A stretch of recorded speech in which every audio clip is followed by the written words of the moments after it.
Hello students, myself Milan Saha from easy learning centre Bardoli. आज हम लोग simple past tense second number का tense सीखेंगे। पहले सिंपल पास्ट टेंस यूज कहां पर होता है वो समझ लेते हैं। Simple past tense is use for story. Story जब हम बोलते हैं तो सिंपल पास्ट टेंस यूज होता है। एक्सीडेंट, इंसिडेंट, रिपोर्ट और any event occurred in the past. समझते हैं। आपने जितनी भी स्टोरी सुनी है तो आप याद करें कि हम past tense, simple past tense में ही वो सुनते हैं या पास्ट टेंस होता है। क्यों? क्योंकि स्टोरी यानी कुछ हो गया है। 1000 साल पहले एक राजा हुआ करता था। Once upon a time there was a king. तो वो से आएगा क्योंकि हो गया। ऐसा नहीं कहेंगे कि होगा भविष्य में। सो स्टोरी पास्ट में आएगी, सिंपल पास्ट में। एक्सीडेंट की बात करनी है तो वहां यूज होगा। जैसे कि 1 घंटे पहले हमारा कोई एक्सीडेंट हुआ या कुछ हुआ तो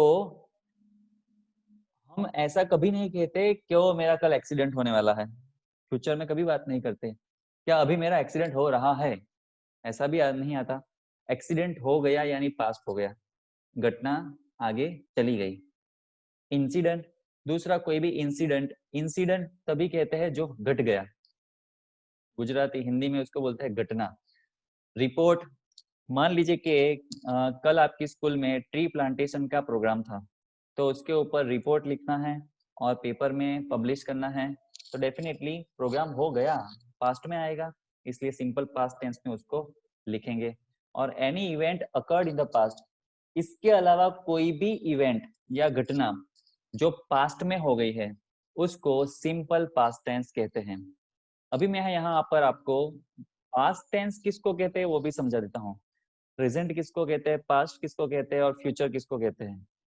तो पहले प्रेजेंट को समझते हैं। अभी ये जो मोमेंट है उसको प्रेजेंट कहेंगे।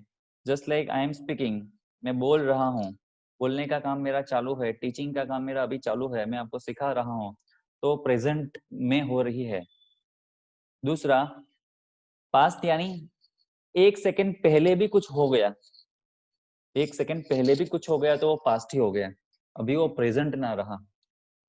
और आप देखिए कि कितनी स्पीड से टाइम पास होता है, मतलब सेकंड इतनी स्पीड से पास होती है कि मतलब आप अभी फील करेंगे कि वो हुआ हुआ कि वो पास्ट हो जाता है, क्योंकि एक एक सेकंड आगे निकलती ही जाती है। थर्ड फ्यूचर टेंस, जो पास्ट में नहीं हुआ और अभी हो रहा है ऐसा भी नहीं है, लेकिन भविष्य में हो सकता है। इन फ्यूचर कोई इंसिडेंट कुछ भी हो सकता है, उसकी बात करनी है तो उसके लिए फ्यूचर टेंस का यूज होता है। और फ्यूचर यानी क्या? 10 मिनट बाद जो होने वाला है उसको भी फ्यूचर ही कहेंगे। 10 दिन बाद, 10 महीने, 10 साल, 100 साल, 1000 साल, वो सभी फ्यूचर ही है जो अभी हमें पता नहीं है इन फ्यूचर होने वाला है, ऐसी पॉसिबिलिटी है। सो याद रखें, स्टोरी, एक्सीडेंट, इंसिडेंट, रिपोर्ट और any event occurred in the past, वहां सिंपल पास्ट टेंस का यूज होगा। फॉर्मूला कौन सा होगा उसका? तो पहले सब्जेक्ट आएगा, आई, वो, आई, वी, यू, शी, ही, दे। फिर नाउन होंगे कोई भी तो वो सब आगे आएंगे। प्लस वर्ब का सेकंड फॉर्म आएगा, वर्ब का second form. First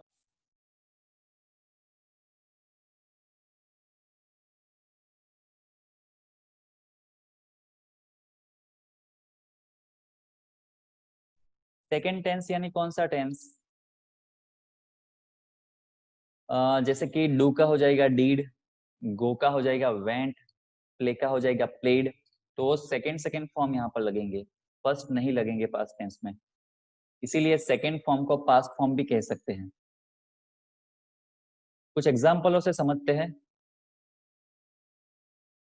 I deed my duty, देखिए सब्जेक्ट है पहले, सब में पहले सब्जेक्ट है, उसके तुरंत बाद वॉज वर ये सब नहीं है, डायरेक्ट वर्ब फॉर्म है, second form of verb.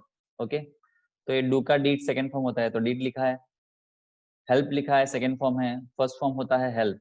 Jumped second form है, उसका फर्स्ट फॉर्म होता है जंप। परमिटेड फर्स्ट फॉर्म होता है परमिट, लेकिन सेकंड फॉर्म लिखा है परमिटेड। इनवाइट का इनवाइटेड, डू का डीड, पोस्ट का पोस्टेड, तो ये सभी सेकंड फॉर्म लिए हैं। Okay, so simple past tense में सब्जेक्ट के बाजू में डायरेक्ट तुरंत सेकेंड फॉर्म ऑफ वर्ब आएगा, ये याद रख लीजिए।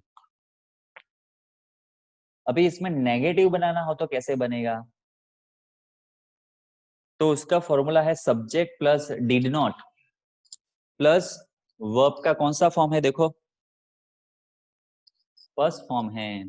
हालांकि इसके आगे के फॉर्मूले में तो हमने सेकंड लिया, तो ये फर्स्ट क्यों आएगा वो समझते हैं। एक एग्जांपल है पास्ट का, वो देखिए सिंपल पास्ट का, I wrote a letter to you. दूसरा अभी मत देखना, जो दिखा रहा हूं वही देखो। I wrote a letter to you. तो इसमें जो ये सेकेंड फॉर्म है रॉट, उसमें दो वर्ड हैं, एक तो राइट है और राइट के अंदर घुस गया डीड, इसलिए उसने राइट को कर दिया रॉट, सेकेंड फॉर्म कर दिया। तो उस डीड को बाहर निकालो तो वापस हो जाएगा राइट। बस अभी ये डीड हमें यूजफुल होगा नेगेटिव करने के लिए, तो आई के बाजू में लगा दिया डीड, फिर नेगेटिव करना है इसलिए नॉट, ये डिड नॉट। रॉट का हो गया अभी राइट, क्योंकि डिड तो निकल गया तो राइट ही बचा, इसलिए राइट। इसलिए ये फर्स्ट फॉर्म आता है, क्योंकि इसके अंदर से हम डीड निकाल के यहाँ रख देते हैं। फिर write a letter to you, very easy. She liked swimming. Like के अंदर दो चीज है, एक तो लाइक है और दूसरा है डीड। तो इसमें से डीड को बाहर निकालो, इसको खींच के बाहर निकालो। फिर यहाँ आ गया डीड, तो she did not like first form swimming. तो सिंपल लॉजिक है, इसमें से डीड निकाल देते हैं इसलिए फर्स्ट फॉर्म हो जाता है, और डीड आगे आ जाता है। नेगेटिव करना है इसलिए उसमें नॉट लगा देना है, तो नेगेटिव सेंटेंस हो जाता है। बहुत ही इजी है ये। सिंपल प्रेजेंट टेंस से भी इजी है, क्यों? सिंपल प्रेजेंट टेंस में डिसीजन लेने पड़ते हैं कि डू आएगा या डज आएगा। यहाँ तो डीड ही है, उसके अलावा कोई ऑप्शन ही नहीं है, इसलिए डीड ही आएगा। सो वो डू डज वाला टेंशन भी यहाँ पास्ट टेंस में नहीं है। इंटरोगेटिव सेंटेंस, अभी इसको इंट्रोगेटिव करना है, क्वेश्चन सेंटेंस बनाना है, तो कैसे बनाएंगे देखते हैं। फॉर्मूला देख लेते हैं। पहले डीड आ जाएगा। हमेशा इंट्रोगेटिव सेंटेंस में जो सब्जेक्ट है वो सेकंड ही आता है, सब्जेक्ट से शुरुआत नहीं होती, वरना वो क्वेश्चन ही नहीं बनेगा। फिर वर्ब का फर्स्ट फॉर्म आएगा, सेकंड नहीं, इसमें भी ध्यान रखें। दे पोस्टेड द लेटर यस्टरडे, उसको अगर इंट्रोगेटिव करना है तो यहाँ देखिए पोस्टेड के अंदर दो वर्ड है, कौन से? पोस्ट और डीड। बस इस डीड को आगे ले लीजिए, तो डीड, फिर सब्जेक्ट आएगा दे, पोस्टेड में से डीड तो निकल गया, रह गया post, did they post the letter yesterday. तो हमें ये तीन पार्ट का ही ध्यान रखना है, बाकी पीछे का जो सेंटेंस है वो एज इट इज कॉपी कर देना है, और क्वेश्चन मार्क इसमें लगाना पड़ेगा क्योंकि इंट्रोगेटिव है। You corrected your mistake, correct plus did, तो did you correct your mistake, very easy. Okay, तो बहुत ही इजी था, बहुत ही छोटा सा था, सिंपल पास्ट टेंस यहाँ पर खत्म होता है।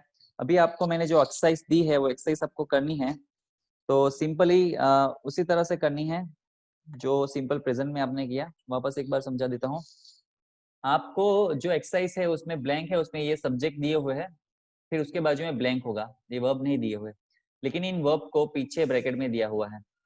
जैसे कि हेल्प है, उसका हेल्प दिया होगा, या कुछ और भी दिया हो सकता है। अभी आपको डिसीजन लेना है कि यह कौन सा वर्ब फॉर्म आएगा, तो सिंपल है, सेकंड फॉर्म ऑफ वर्ब आएगा। तो जितने भी वर्ब आपको दिखे उसके सेकंड फॉर्म आपको आने चाहिए, नहीं आते हैं तो ढूंढिए, मैंने आपको जेरोक्स दिया हुआ है, उसमें से आपको मिल जाएगा, और फिर वो लिख के फोटो खींच के अपलोड कर लेना है। Okay, thank you. फिर मिलेंगे नए टेंस के साथ, तब तक के लिए गुड बाय।